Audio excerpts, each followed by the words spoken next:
today we're talking about the study on left-hand comping. It's not super hard, but the main focus is keeping your left hand very steady. The whole thing is built around this kind of rhythmic theme of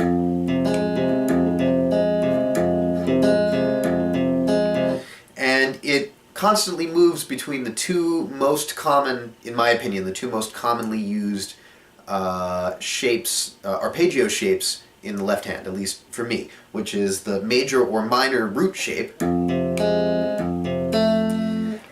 and the major first inversion shape. So we start out in F minor, and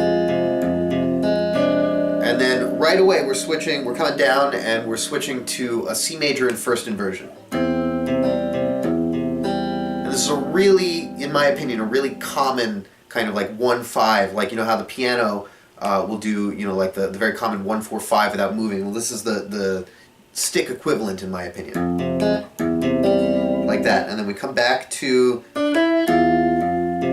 F minor, moving up to F sharp major now, down to F major,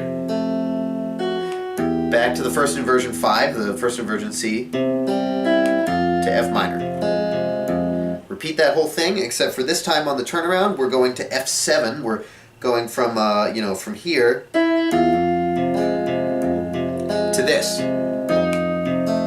So you're playing an E flat in the melody and an F major. Now we're jumping up to B flat. And it's basically the, a variation of the same melody and same chord progression. We're starting here on the B flat, down to F now, in first inversion, back to B flat, and now we're doing an E flat in first inversion, which leads us to an F major 7, or F sharp major 7, which is basically an F major shape in the left hand, with an F in the melody. Now we're bringing it back with that C to F major. Now, from the F major, we're going directly into F minor to bring us back to the melody one more time. And then we repeat the melody again and end on that final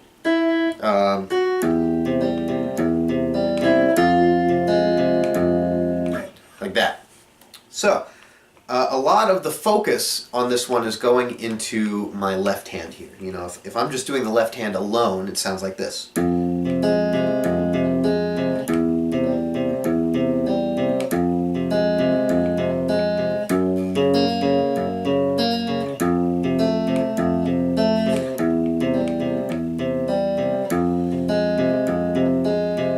B section.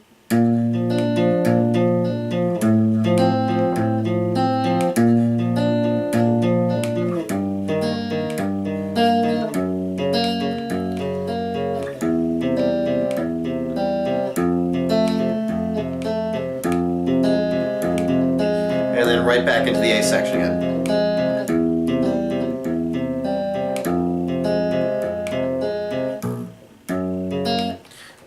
You get the idea.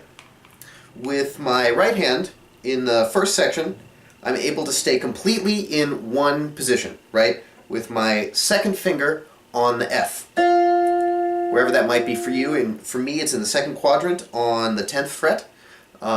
Depending on your tuning, it'll be in different locations, but with the relationship of the notes always being the same, I can keep my hand, as long as my second finger is on the F for that entire A section, I don't have to move my hand.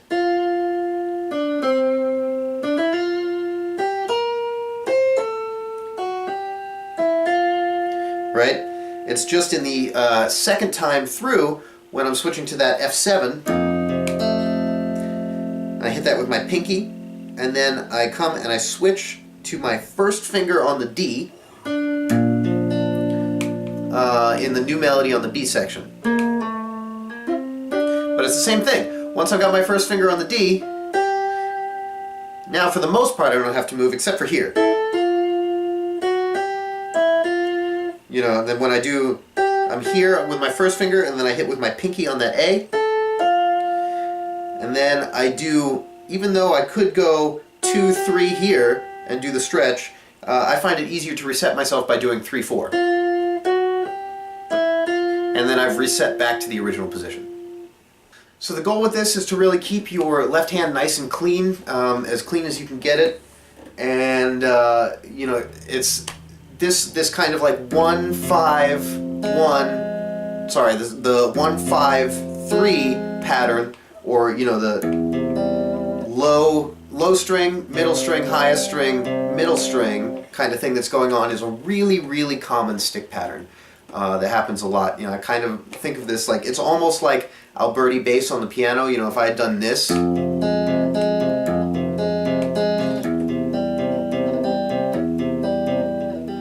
it's basically an Alberti bass pattern, right?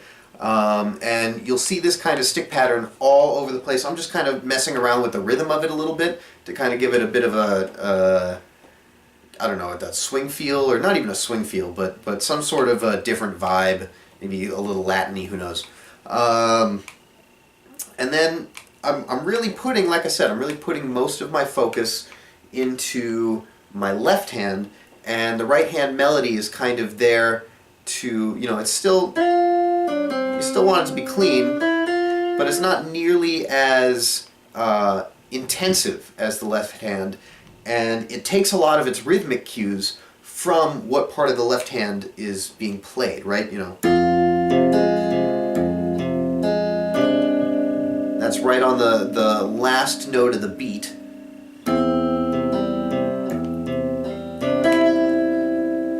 That's kind of how the whole theme is set up. Even the parts with the eighth notes is kind of like a you know, a whole note per bar, and then a dotted half note, and then whatever movement the left or the right hand has with the melody is kind of on the last beat right before the chord change every time. So that's pretty much it. This one isn't super hard, but it should give you a bit of a challenge depending on where you're at. And I like it because it's a nice demonstration, at least for me. It was like a nice way to see how all the chords move together. You know, obviously there's second inversion chords that could have gone like that for the second section or the first section or something like that. I personally tend to use those less, just because it's kind of an awkward shape on the bass side. But they're still completely valid, and I'll probably wind up doing another one of these left-hand comping things that involves second inversion shapes. Anyway, give it a shot. Let me know what you think. I challenge you to record a version of it, and you know, shoot it my way, and we can talk about it and see what's good and what needs work and stuff like that. And yeah, cool. Best of luck.